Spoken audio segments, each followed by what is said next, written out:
በዚህ ቪዲዮ ጠቃሚ የሆኑ የአረብኛ ቃላትን ከአማርኛና እንግሊዘኛ ትርጉማቸው ጋር የምንመለከት ይሆናል። የመጀመሪያው ሰላም የሚለው የአረብኛ ቃል ነው።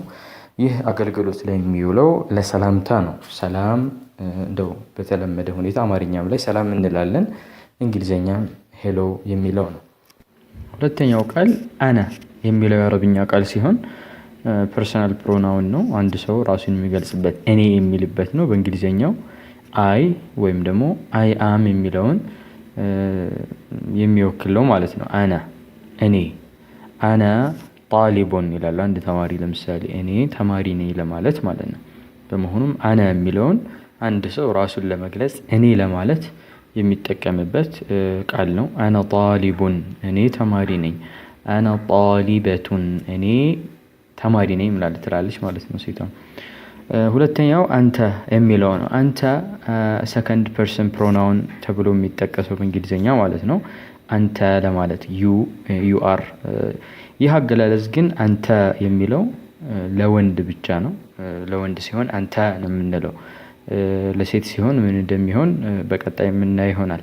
አንተ ረጁሉን፣ አንተ ወንድ ነህ። አንተ ሙደሪሱን፣ አንተ አስተማሪ ነህ የሚለውን ለመግለጽ ሰከንድ ፐርሰን ፕሮናውን አድርገን የምንጠቀመው አንተ የሚለው ነው። ዩ ወይም ደግሞ ዩ አር በማለት የምንገልጸው የሆነ ጠቃሚ ቃል ነው ማለት ነው። ሁለተኛው አንቺ ብለን ለመጥቀስ ወይም አንተ ያለውን በወንድ የነበረውን ወደ ሴት ለመቀየር ብዙም ሰፊ ልዩነት የለውም። አንቲ ማድረግ ነው። አንተ የነበረውን ወደ አንቲ መቀየር ነው። ሌላው ነዓም የሚለው ቃል ነው። ነዓም ማለት አዎ ለማለት ወይም ፖዚቲቭ የሆነ ምላሽ ለመስጠት የሚያገለግል ነው። በእንግሊዘኛው የስ የምንለው ነው ማለት ነው። ስለዚህ መልካም የሆነ አዎንታዊ ምላሽ ለመስጠት ነዓም እንላለን ማለት ነው። ሌላው አሉታዊ የሆነ ምላሽ ለመስጠት ኔጌቲቭ የሆነ ምላሽ ለመስጠት ከፈለግን ላ እንላለን። ላ ኖ አይደለም ለማለት ማለት ነው።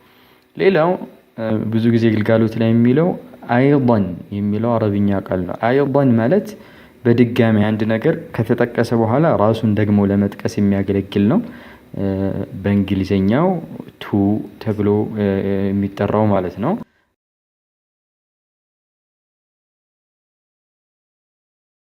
ሌላው ብዙ ጊዜ ግልጋሎት ላይ የሚውለው ቃል ሁና የሚለው ነው። ሁና ማለት እዚህ አካባቢ ለማለት ቦታን ለመጠቆም ይረዳል። በእንግሊዘኛው ሄር ብለን የምንጠራው ማለት ነው። ዩጀድ ሁና እዚህ ይገኛል። አና ሁና እኔ እዚህ ነኝ ለማለት ይህን እንጠቀማለን ማለት ነው። ሌላው ለመጠየቅ የሚያገለግል ቃል አለ። እሱም ሀል የሚለው ነው። ይሄ ነገር አንድ ነገር ነውን ለማለት ወይም በምሳሌ ለማስቀመጥ ሀል አንተ ጣሊቡን እንላለን። በእርግጥ አንተ ተማሪ ነህን?